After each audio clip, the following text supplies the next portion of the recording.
Hi, y'all. It's Angela, and thank you so much for joining me for another episode of Business Unveiled. And today I'm so excited to have one of my awesome friends on here that I've known for several years through the Entrepreneur Organization. And I know you guys may be thinking, like, what is this EO thing and who are all these amazing women? But we have some of the most amazing tools by working together because it's like we all have grown and we all have been through a lot of the same challenges. And so that's one of the reasons that I want to share these amazing women with you all. So today's amazing woman is the founder of Uncle Classic Barbershop. Her name is Amy Tanksley. And Amy, thank you so much for being here today. Oh my gosh, I'm so excited. Thank you, Angela. I am thrilled. Yay. We were just chatting before and she's like, this is the highlight of my day. I'm like, oh, that makes me feel so good. Yay. It is. Yes. And really, I just want you to share. Like, it's not like a hard thing. Some people get on here and they're like, oh my God, I'm nervous. I'm like, don't be nervous. Like, we're just talking to like girls like us. Well, I think you said it too, is just being completely authentic and transparent. And so I feel this is good. This is a nice safe space. I can do that. Absolutely. There's no judgment here. Everybody that listens, they know that I am just super transparent. And really, like the main reason that as I've gotten to know Amy and her awesome husband over the years, we'll be like sitting at dinner at a board meeting or something, and we're like, oh my God, you went through that too. Oh my God. Like growing your business can be painful, but there's a lot of rewards as well. And so Amy is one of the, again, few women that I know who are like, I failed at this, I failed at this. But there is an importance of resilience. And I love that you want to share that today. Welcome to Business Unveiled, the podcast designed to help you thrive in the creative community. Here's your host, events and productivity consultant, Angela Profit.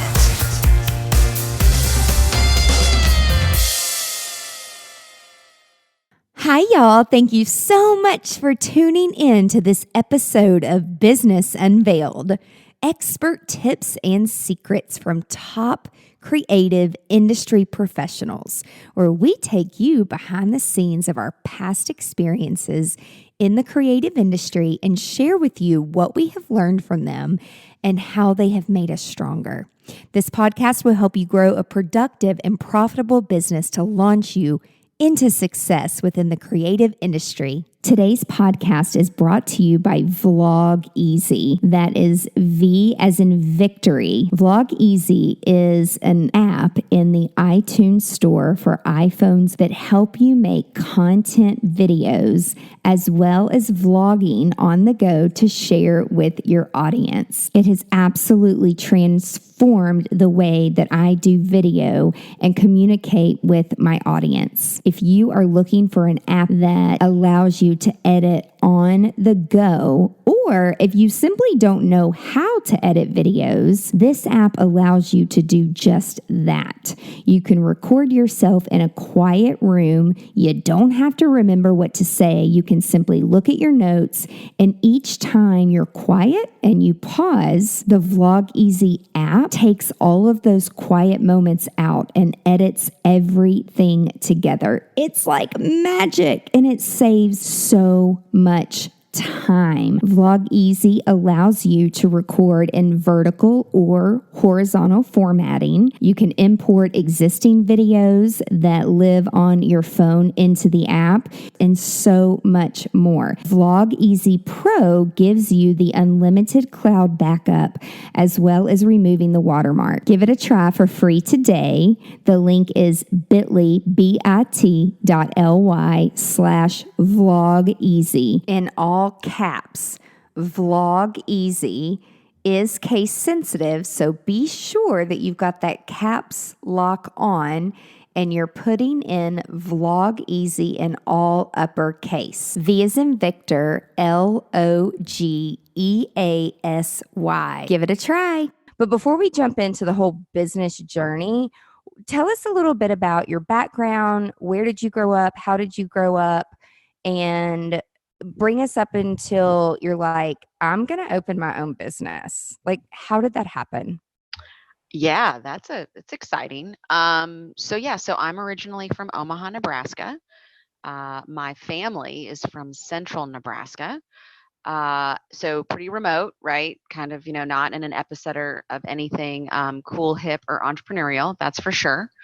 I grew up in a family of sort of professionals. So, doctors, lawyers, lots of emphasis on education, lots of emphasis on lots of education, and less emphasis on risk. In fact, in my family, risk is a four-letter word, right? But it's a four-letter word that sort of gets coupled with all the other four-letter words. And so, going into business or being in a business or starting a business wasn't something that was ever talked about at my house. Me Uh, either, girl. yeah, I mean, I feel really jealous of my friends who grew up in entrepreneurial households where they talked about those things because that was not my house. My house was very, follow the rules and study really hard and, follow sort of their traditional education path, corporate path. And that is sort of what I thought was normal. And so like I said, I grew up in Omaha. Around very traditional businesses, right? The businesses that are still thriving in Omaha are insurance and, food products, nothing kind of tech, starting to now, but not when I was growing up. Yeah. So I left Omaha to go to college at the University of Texas, in Austin, which is all the other things, right? Which is cool and sexy and has this energy. Mm-hmm. And I think for me, that's what attracted me to the city of Austin was this creativity, right? Artists, musicians, big school, lots of new ideas, people coming from all over the world, to the melting pot that Austin was and that Austin is. And I studied finance. Yay, right? Really? You didn't know that? Oh, yes. Oh, yes. No. But Yeah. that makes sense. Like why you're such a badass business owner now. Well, I don't know about that. I mean, my first day of college, Angela, I was in a class and, I was in like general business, I didn't really know what I wanted to do. I knew I didn't want to be a doctor. How about that? That was sort of my only college aspiration was to avoid medical school. Just because I'd watched, my family sort of in my uncles and my own father who were not passionate about what they did necessarily. Some of them are, some of them aren't. I wanted to really love what I did. Yeah. But on my first day of college, you'll love this. We had to go around the room, really intimidating on your first day, and tell everyone what we wanted to be when we grow up. Oh my God. I mean, who knows that, right? So Seriously. we went around the room, and clearly everyone in the room had grown up in those business families. Oh. And so the gentleman sitting next to me, whose name is Tanmay Desai, and he's probably a multi-bajillionaire somewhere, stood up. I'll never forget it. And he was like, "I'm going to be an investment banker." And I was like, I don't know what that is. Right. So I spent the next 4 years crunching numbers with my head down, getting really good at Excel spreadsheets, interviewing with large corporate entities. And after college or during college, I got a job, in the exciting world of oil and gas. Oh my God. Yeah. I did not know this. You did, yeah. Most people are like, you did what? Yeah.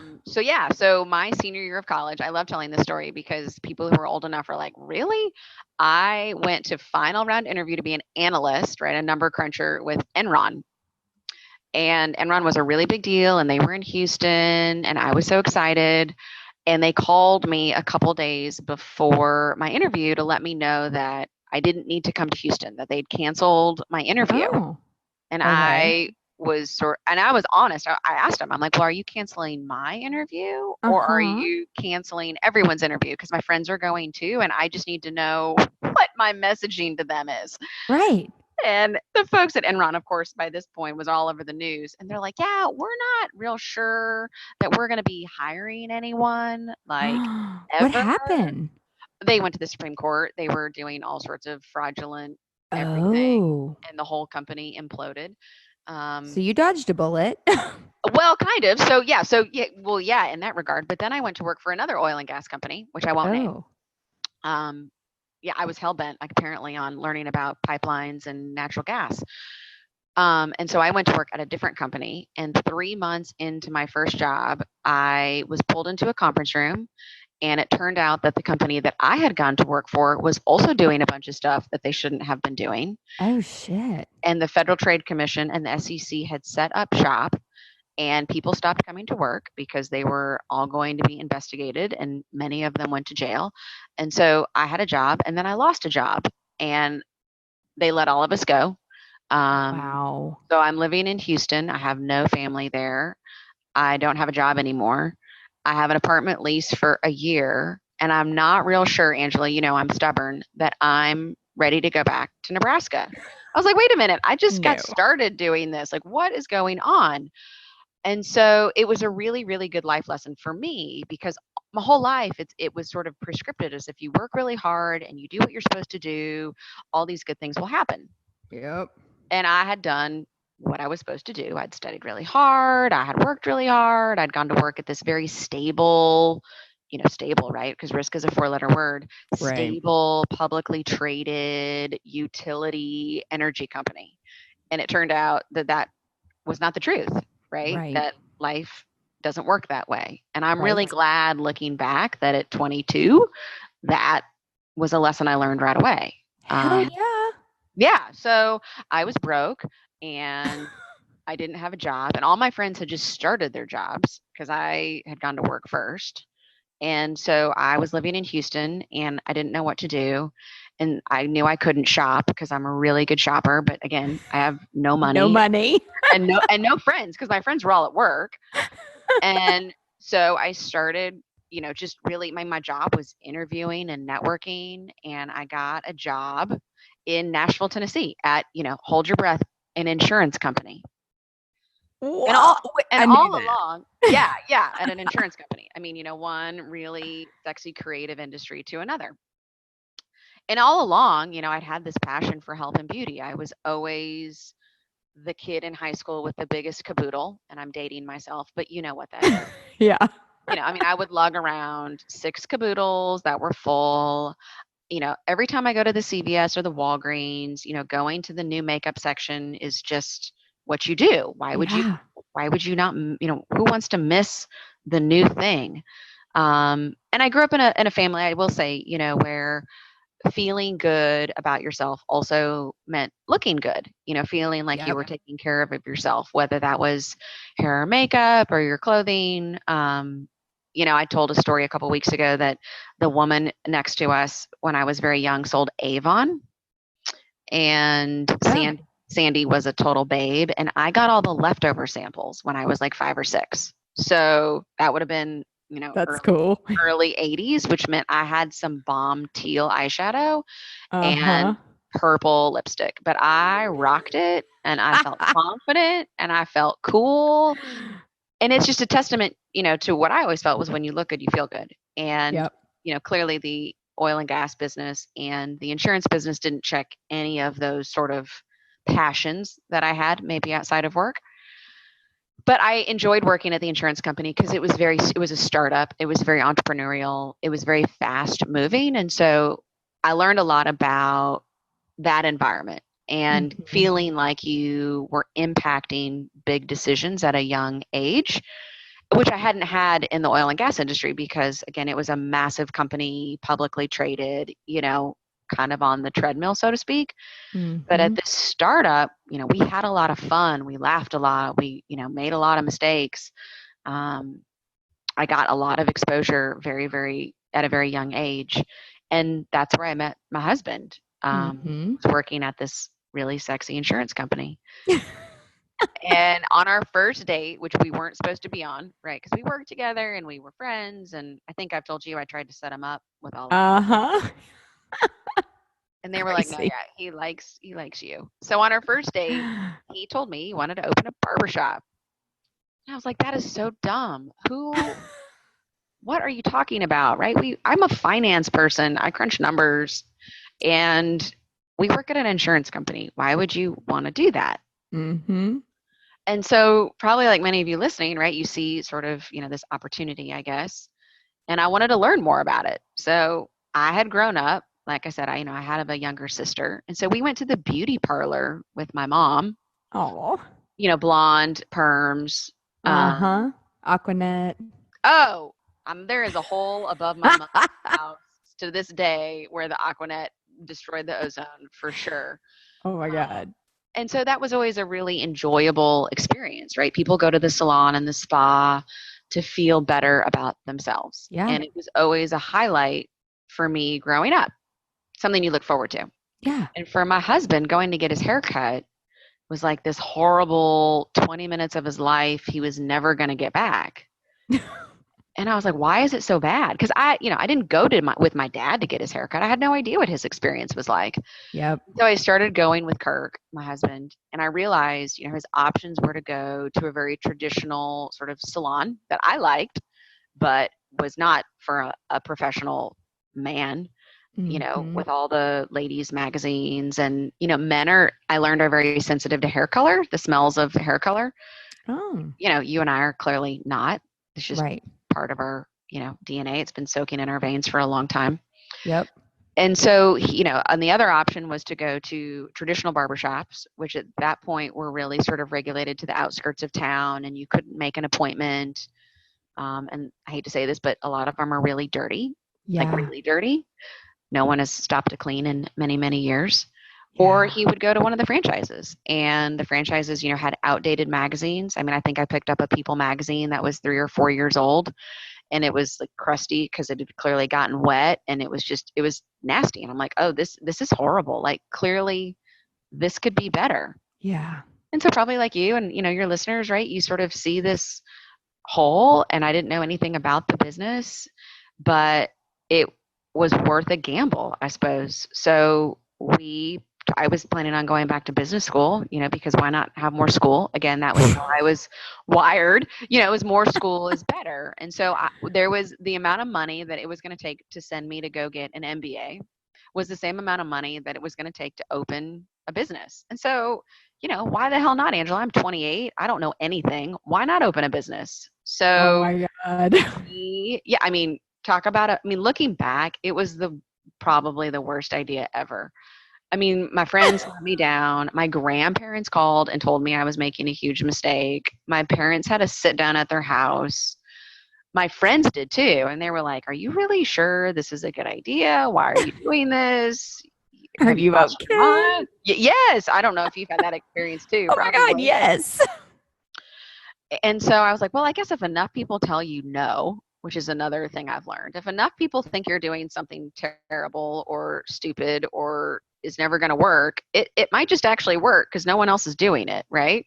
Yeah. If everybody's right. doing it, it's already done. It's not an opportunity. So if no one is doing it, maybe it is an opportunity. So we took a second mortgage on our house, right? That's humbling. And wow. Right, because we didn't have any money and we didn't have any, so we had assets. We had a house, and the bank was like, sure, we'll take your house. That's no problem. Wait, now, did you have kids yet? No. Okay. I didn't have any kids. Okay. Yeah, I was 28 years old when the business opened. Gotcha. So, so that's how you got into the beauty industry, is because your husband's experience, right? Like, I guess. I mean, yeah, my passion was always, and it still is. I mean, my passion is definitely the things that I like to read about are hair and makeup, not men's hair.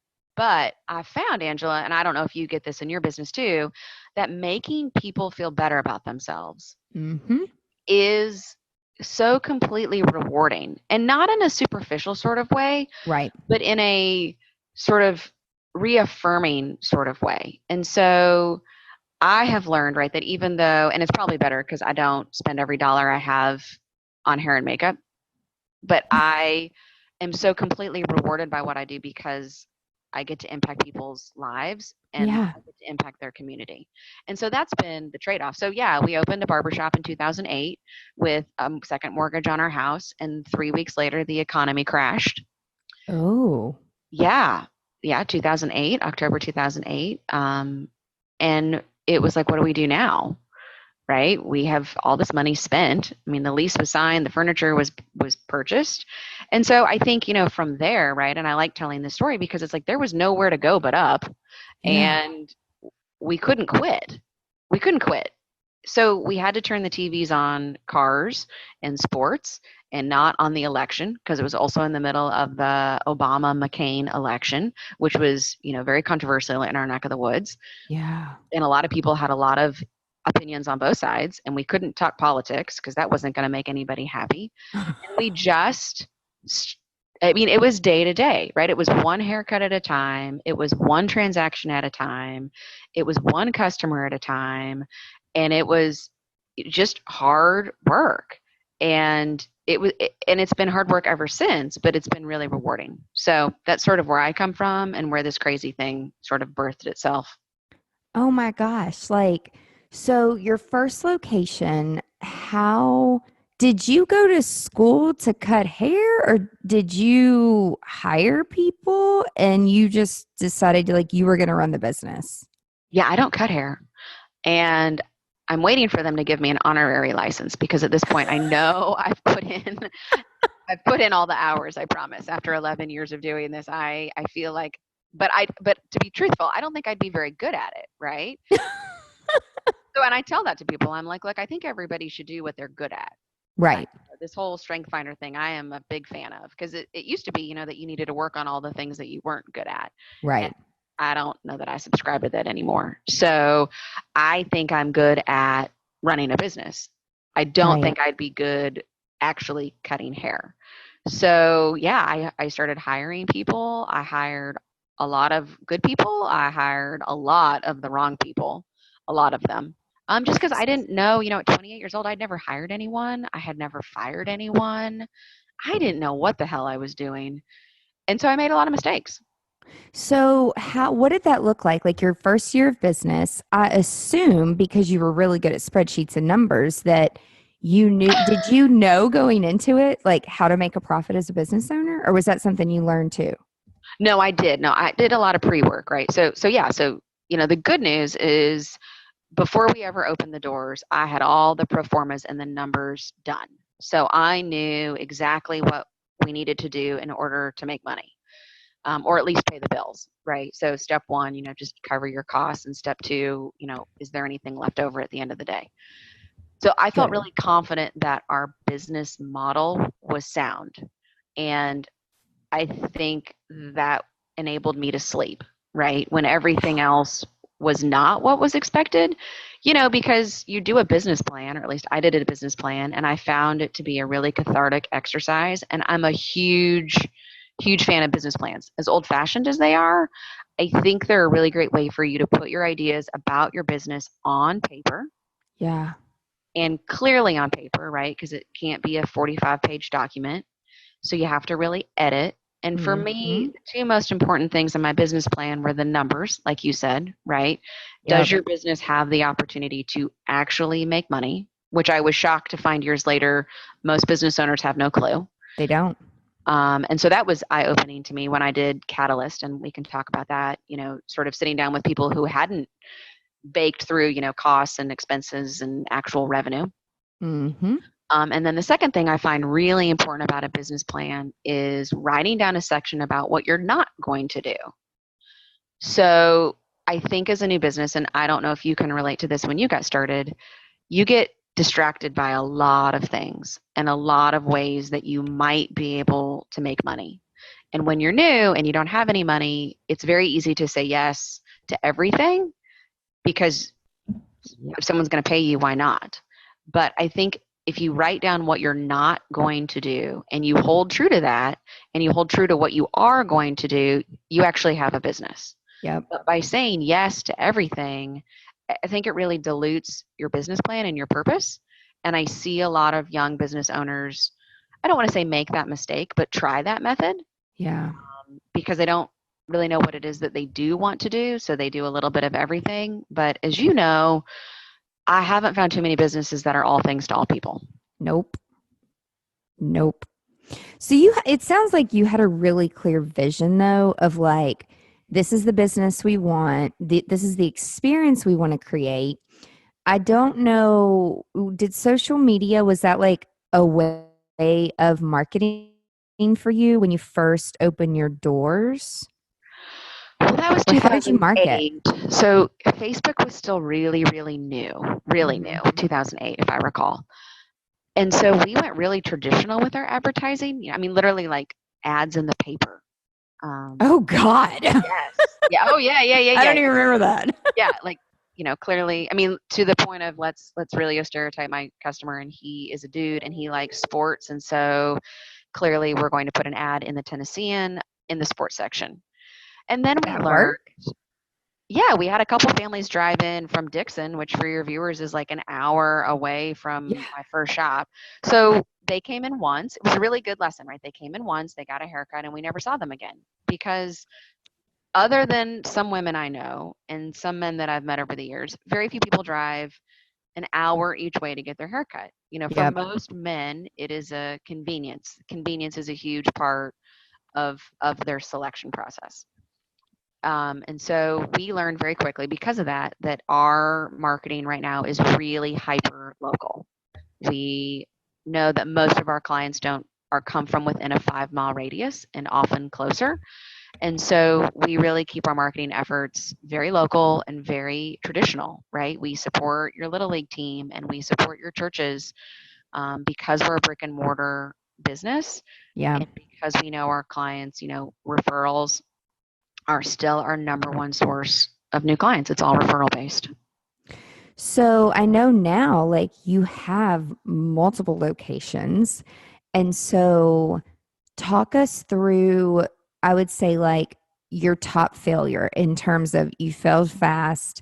Like when you went from that first location and you realized, okay, so we need to open another location because we are focused on serving, hyper focused on serving the local community.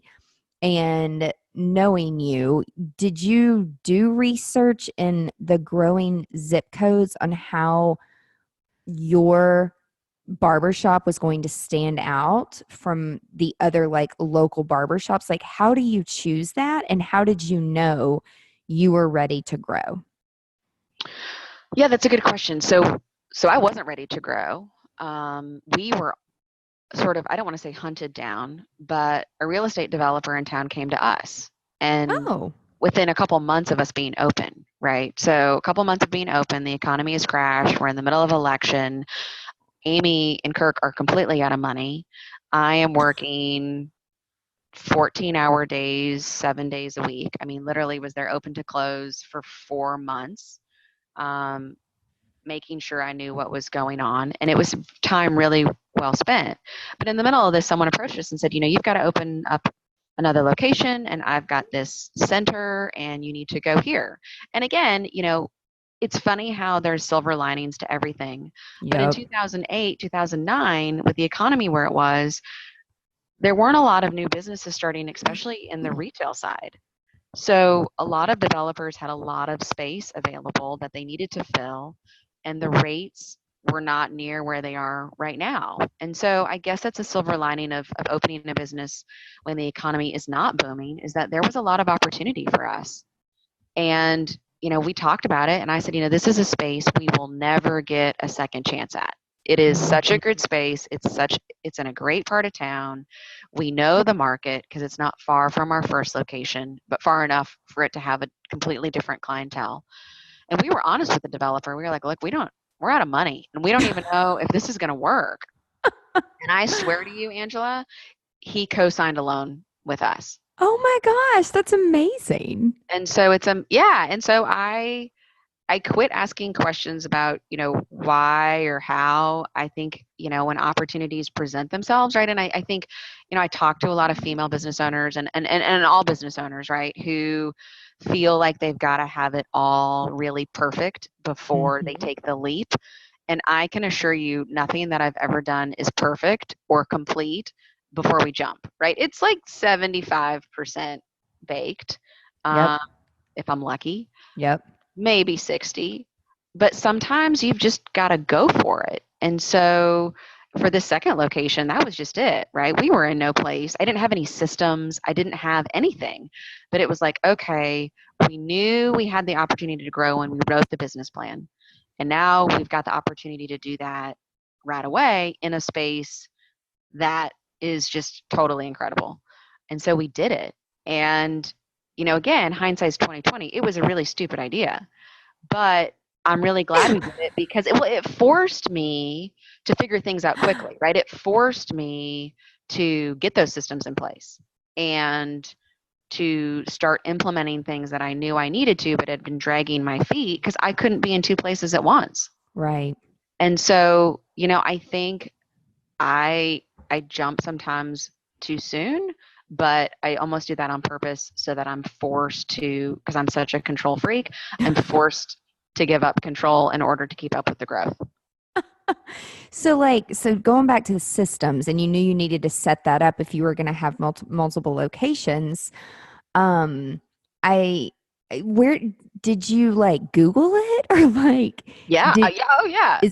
how did you find those systems, and did you write it yourself? Oh, yeah. I'm making all this stuff up. I mean, I laugh with my team now because, it's 11 years later. I'm not 28 anymore, which is good.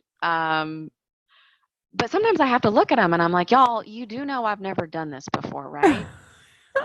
And they just kind of look at me and I'm like, yeah, in another life, I didn't open barbershops.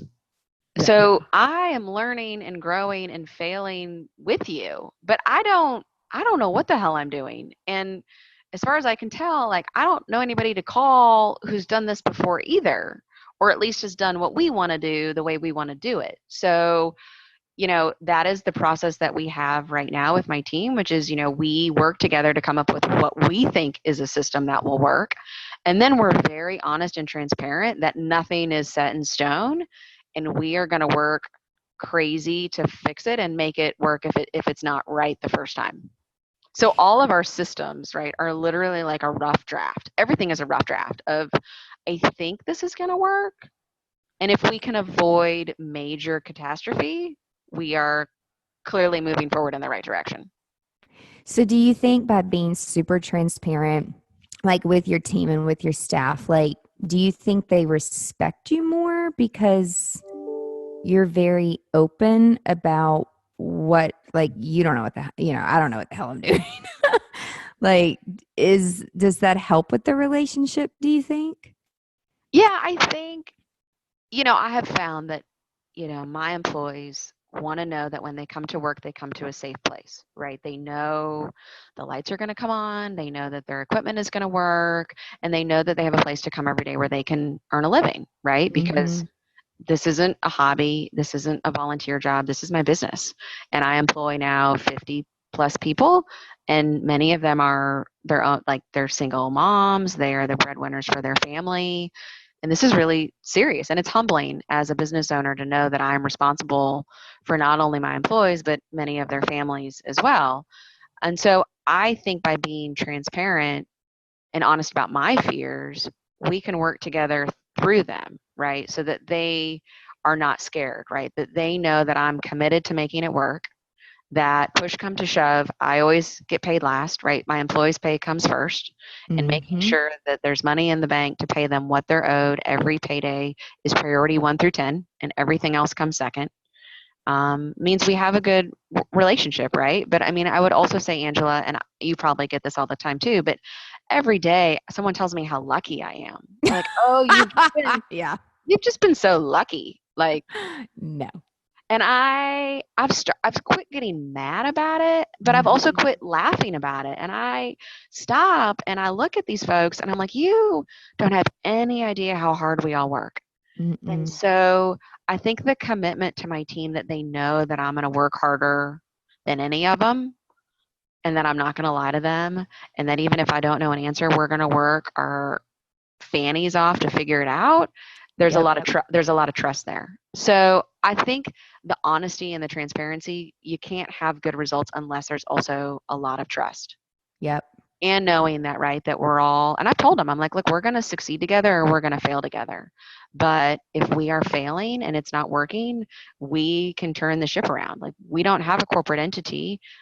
There's no phone a friend. It's us. Right. So I now, when I'm hiring people or promoting people, it's like, who do I want in the ditch with me? Because we're going to wind up in the ditch.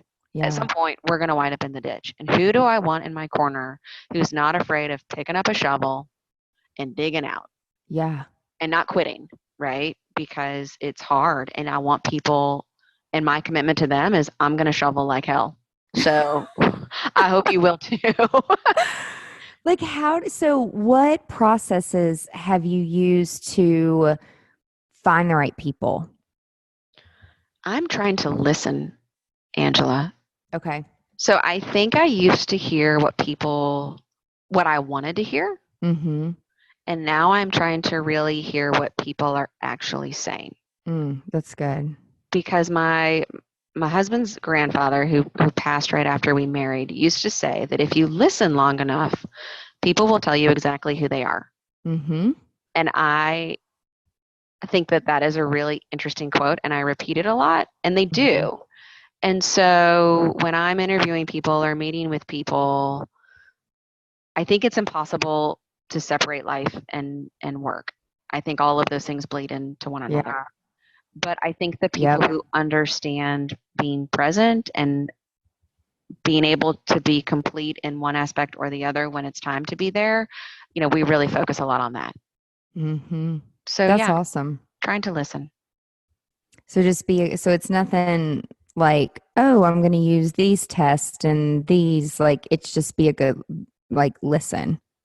Well, I don't know about you, but I find that when we're interviewing, my employees, and I find, are so smart, and there's so much material out there that I've been in interviews where people know exactly what to say. Yeah. And they ace the interview because they know what's prescripted or whatever. And so, we've kind of learned what red flags to sort of look for. And our core values at this point for our company are consistency and stability, which, in the hair world or in the creative world are not very sexy words. But ultimately, you can be as creative and crazy and fun as you want to be. But if work isn't consistent or stable, or you aren't consistent and stable, you can't be the best that you can be. Right. For your clients. So do you find that, or for one another, because our barbershops are really team focused. Yeah. So the teams hold one another accountable, right? And if they've got someone who isn't pulling their weight or can't show up on time, which is a huge thing for our business because our clients are professional men and being on time is very, very important to them. We find that those sort of just basic sort of professional skills are really important. Gotcha. So as far as like the culture, is it like what you would expect when you walk in there, that there's sports going on and like you keep the updated magazines? Like, do people actually watch TV and look at magazines, or do you find that, like, in the day and time that we live in now, like, are they constantly on their phones? Yeah, well, I think it depends on the location, right? But in my shops that are sort of, I don't want to call them old, but established, right? They've been open for 9+ years. We really have community, and I think people walk in and they see their neighbor, or they see their friend, awesome.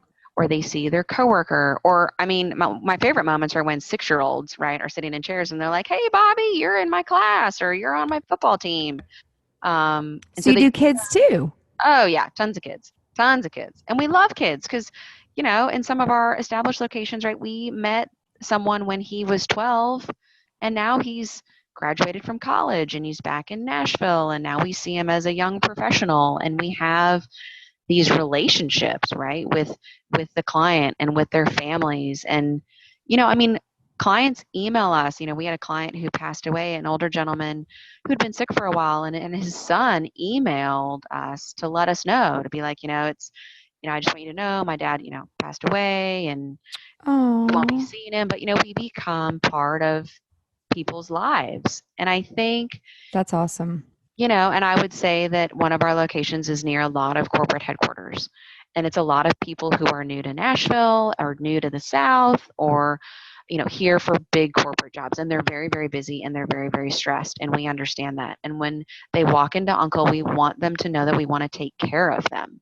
And so if they want to be on their phone, that's cool. If they want to read a magazine, that's cool. But I think after a while, if people keep coming back, right, for that repeat business, for that repeat relationship, they feel like it's 30 minutes of their life where they just get to relax. And you provide that environment. I think so. Yeah. Yeah. That's Yeah. awesome. And I think my staff, right, that they come to work for us because they have the freedom and the flexibility to really have the time and the ownership of that client experience. That's awesome. So did you just kind of figure that out? Because again, going back to your own husband's experience, you're like, I'm going to fix this. Or do you guys currently survey or ask your gentleman clients, like, what do you want? How can we do better? Because I feel like that's one thing that us women, we think we know what people want. At least this happens to me. Because we do a lot of online sales, and then we A/B split test stuff, or we actually ask our audience, which is Oh, like the interesting. simplest thing ever. Yeah. And then the things that they choose and the things they click on and the things they say, I'm like, well, shit, that's not what I would pick, or that's not what I would like. So how do you determine that? Like, are you constantly asking for feedback to making sure you're retaining your clients? Yeah, well, it's been great. So, in the past, our feedback loop was pretty, I don't know, sketchy, maybe inconsistent. That's a better word. Sketchy is the wrong word. Inconsistent, right? Because it was all hearsay or, the occasional Yelp review or the phone call.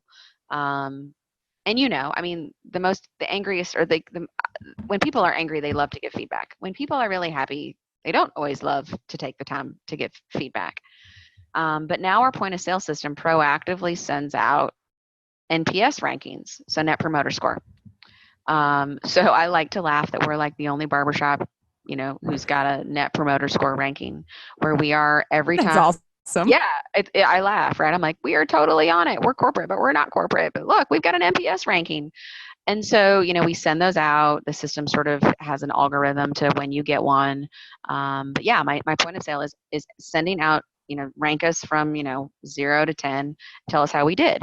And so it's been really fascinating, Angela. That's been in place now since about March of this year. Oh, it's not, so that's new. Okay. It is. It's relatively new, and it's really a passive way to get feedback. Because again, most of my clients are super busy, and they don't want to interact with us in between haircuts, right? They want to come in and they want to get their haircut, and then they need to go on with their lives. Yep. So hence why social media is such an interesting thing for us to sort of talk about or figure out, because most men don't want to look at pictures of other men's haircuts. That's, Right. they want to look at cars and their other passions, but, a haircut isn't. They're not always shopping for a new style like maybe you and I are. And so the Net Promoter Score has been really interesting. And, yes, the feedback, a lot of it aligns with what we think we're doing. And most of it really brings us back to basics, right? So my whole goal as we continue to grow, because we're going to be opening our 8th location, hopefully by the end of the year. That's amazing. So you got to back up and like, so you were approached and you did this investment thing. You didn't think too much into it. You're like, it feels right in the gut. I'm going to take a leap of faith. This is supported in our business model and our business plan. So how did you go about locations 3, 4, 5, 6, 7, and how did you decide to do 8?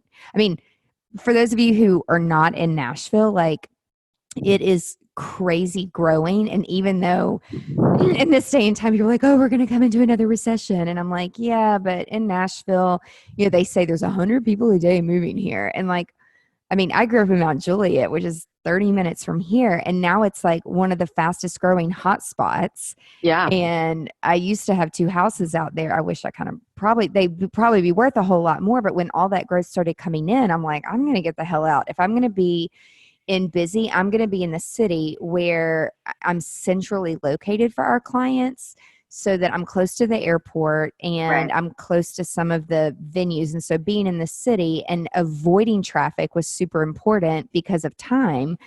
And you could only do so many conference calls and phone calls and Zoom calls in the car with traffic. And then you have to dodge everybody else who's like multitasking on their phone, which goes back to you realizing that you've got to be a local community barbershop for people to want to come, because they don't want to go that far. They're not like us women who, I used to drive 3.5 hours to get my hair done, because when I was at school at UT, Yeah, of I course you love the did. guy there. Yeah.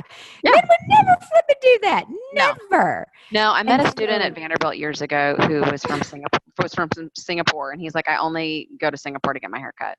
I'm like, well, what? that is awesome, and that is the exception. I mean, most people were like, look, I have 20 minutes, I need a haircut, I pop into XYZ, right? It just, there wasn't more thought around that. So yeah, I mean, we are certainly looking at markets in town. Like you said, I mean, in Mount Juliet is on our radar because it's a community where families want to be. And our core market really has um, evolved, right? So Yeah. our favorite customer is, is a family, right? Who are committing to their community, wherever that may be in Middle Tennessee. They're buying a home or they're committing to the schools. And because we found, right, our business is better and your experience is better when we see you all the time. So if we see you once every 6 months for a haircut, your haircut isn't that great and you don't think that our environment is that great because you don't really know us. But if we see you and your family every month, we know that your son wants a Sprite and then he wants a lollipop, and we know that you want to read a magazine and you don't really want to talk a lot. And we know you, right? Yep. And that is a better experience for everyone involved. And my business is built on repeat business. So we are actively looking at communities that are growing and where people are committing to be, because traffic is so bad, they're not leaving as much. So our newer locations are sort of in suburbia. We opened in Nolensville a couple years ago, and for those of you, that's sort of this country town that people were like, "What on earth are you doing?" Yep. But it is the new frontier, and people are working from home and people are around more often. They're not commuting. And Yep. so you have these sort of vibrant micro communities. I don't know if even that's a thing. Yeah. But people want to live, work, and play in their community. And the local barbershop, the Mayberry Barbershop, is very much part of that experience from what we found. So we love it. But yeah, So growing to 8 was not the plan, right? We've had it's opportunities fall in our amazing. laps. I mean, the best ones, Angela, you'll laugh, the best opportunities that we've had are the ones that come to us when we least expect it. And when I go purposely looking for a new shop to put somewhere, it is far more difficult. So it's kind of this, I don't know, push and shove of having an area identified of where we'd love to be and then being patient and waiting for Yeah. the right spot or waiting for the right timing, because as you know, timing is really important for everything. hmm So when you go into a new market, are there any secrets or anything that you can share? Like, do you do the old traditional, like purchase a list of all the zip codes and you do mailers, or do you do Facebook targeted ads so that people see it by their zip code and income level? Do you have a marketing strategy for each time you go into a new market?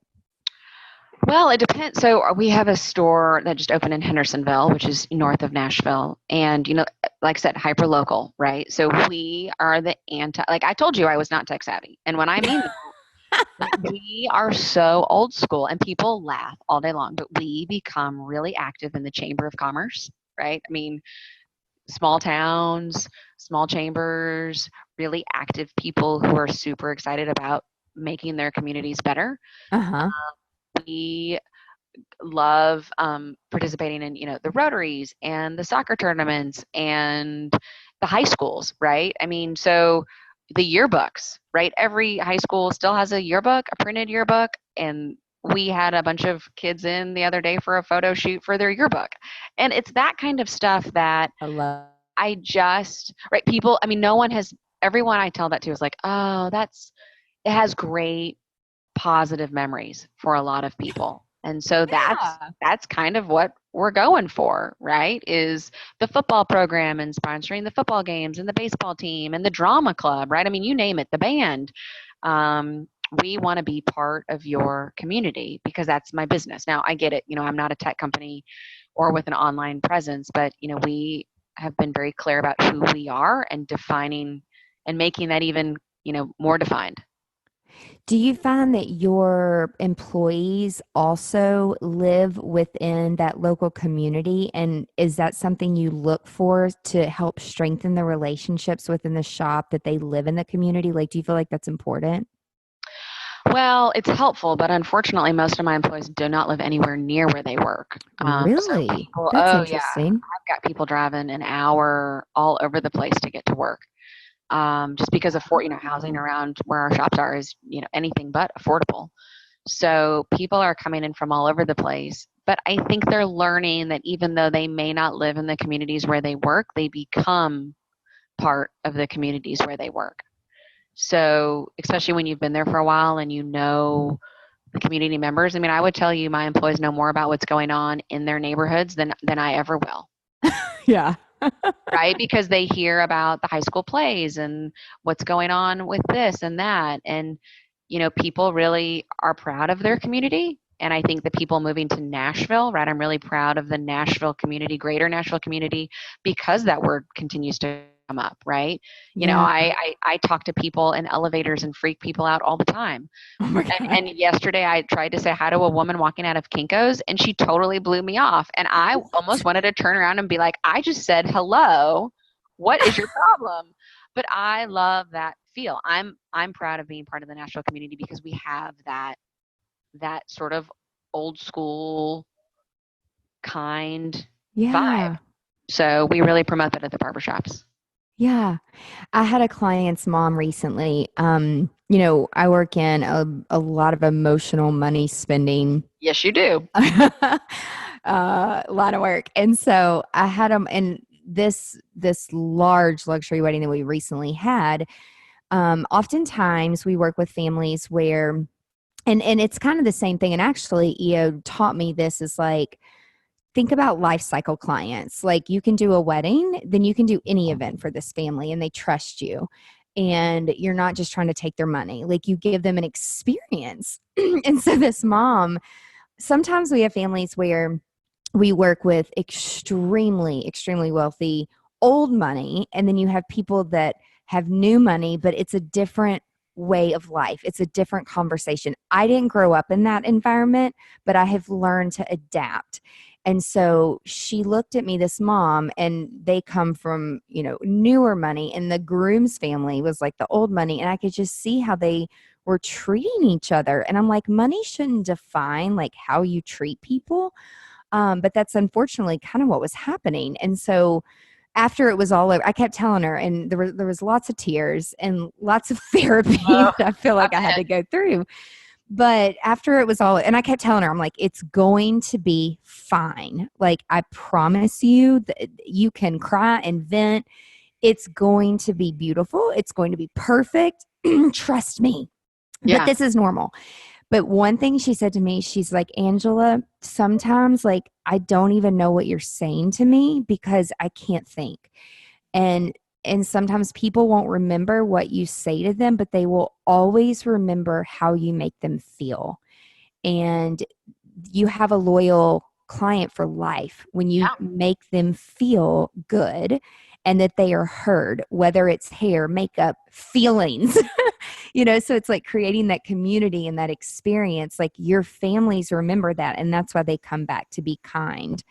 Yeah, well, I mean, and like you, right? So we talk about, transactional, interactions or transformational, right? And we see clients on any given Tuesday. We also see clients in the same space you do, right? We see them for weddings and we see them for funerals and we see them for I'm having a new baby or we're taking family portraits or, big life moments, interviews, new jobs. People want to look really good. So we may catch you on an average Tuesday. We may catch you on a large life event. But, sometimes those average Tuesdays aren't going great either. And the best feedback I think we get is like what you've said is when you've been able to take someone and meet them where they are and just have a real human moment with them, regardless of what business you're in. I think that's really appreciated and not talked enough about, that people are really important and technology kind of disconnects us from real life. And in your business and in my business, it's very much real life. And it's emotional. And, we had a gentleman who had terminal cancer and, asked his barber to come do his hair at his funeral. And and talk about just, stopping in your tracks. And we all cried, right? And how do you how do you do that? And the barber, I mean, I told her, I'm like, Katie, I don't really know how you're going to do that. And she goes, I have to. I have Yeah. to. She goes, I don't want to because I don't really want to remember him like that, but I owe it to him, right? He's been my client for years and we've gone through the Yeah. journey together of him being so sick. And I told him that I would do it and I'm going to keep my word and I'm going to go do it. And, those are the things that aren't glamorous Yeah. but they're real. And I'm proud to have a real business where we talk about real things and we try to make every day better for Yeah. whoever we're with. That gives me chills. Well, Like it's just, but that's how much people are connected. And I think I've asked you this before, like the day maker, how yes. were you, I met him he was speaking at an EO event. Yeah. And it's funny because I thought he was going to teach me how to get all my work done during the day because I don't read any of that shit. I'm like, oh, this is a 7 p.m. event, not 7 a.m. event, because a lot of our events are in the a.m. And I'm like, Right. I work till 3 and 4 in the morning. So I was like, I can't do that. I mean, I roll into board meetings like literally in my pajamas. Like I dig have it. brushed my teeth, but not brushed my hair. And so it's like, but I went to it and it wasn't about your work at all. It was about how he has owned these salons and he makes people's day and how he makes people feel. And my dad at that time had just got cancer, was diagnosed with throat cancer, and he had gotten, I think it was bone cancer, and like documented his whole experience about how his team in the salon took care of him and how they got him to the best doctors, and doctors in Hawaii where he was living with his family told him he was going to probably die soon. And he's like, I'm not ready to die. Like I have more to do in my life and I'm making a difference. But it's almost like him being sick and the support group and him fighting what the doctors originally told him is such an inspirational story. And it goes back to like the why and what you're Yeah. creating for people. And he's not a productivity whiz, but he is the day maker. He makes people's day, and now he's a speaker and goes around and speaks about it. And I love that. Well, And there's always a balance, Angela, right? I mean, yes, I think, and that's the tricky thing. I mean, I know, right, my job satisfaction comes from interacting with my clients at the barbershop. yep, Technology very rarely gives me job satisfaction, right? As a means to an end. And there's a lot of hours spent with numbers and accounting and finance and blah, blah, blah, blah, blah, blah, blah that you have to do to run a business.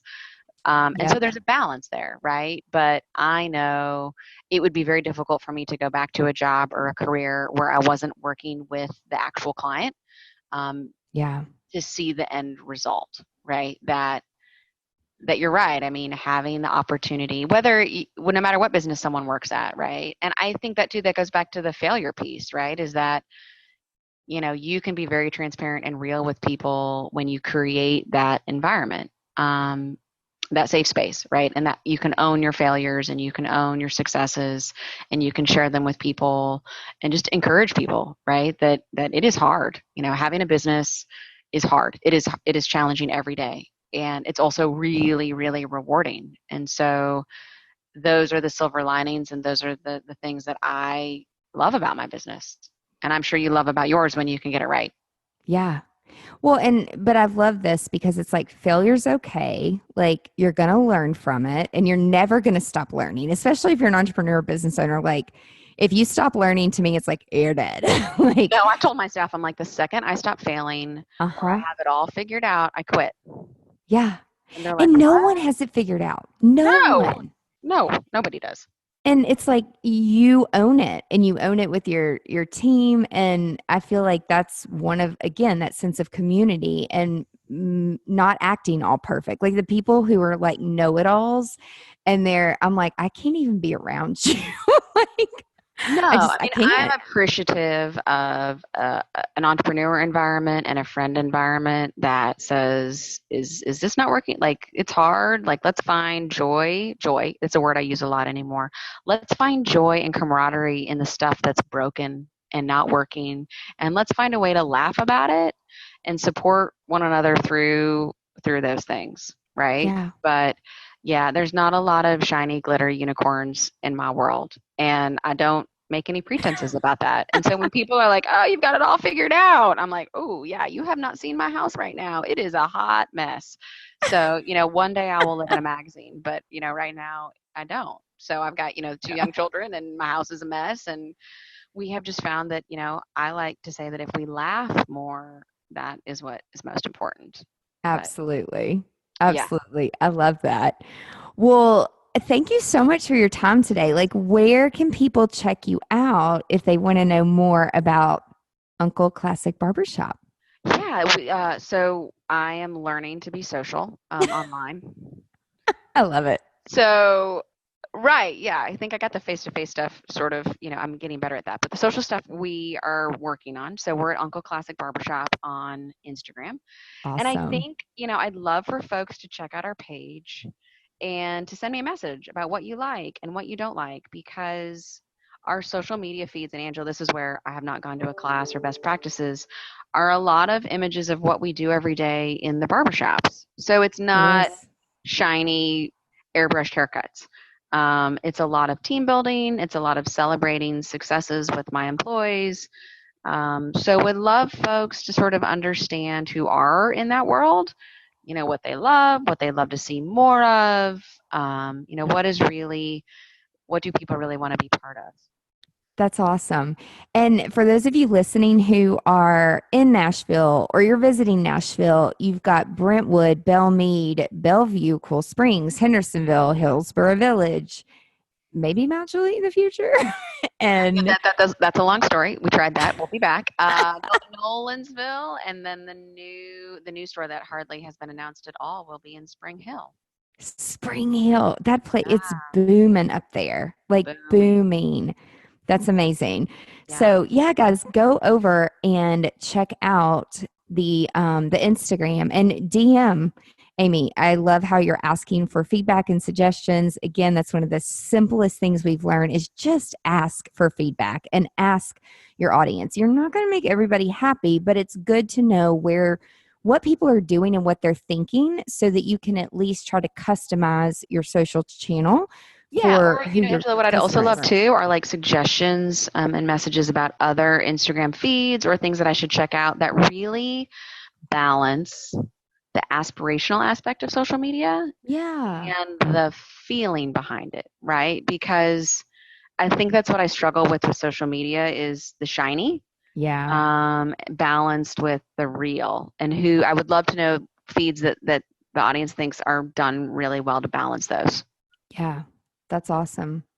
Well, we're out of time today. Awesome. So thank you so much. And everybody who is listening, be sure that you are subscribing to Business Unveiled so you get those little notifications so you do not miss any juicy details of all the sharing and all the stories that we share here at Business Unveiled.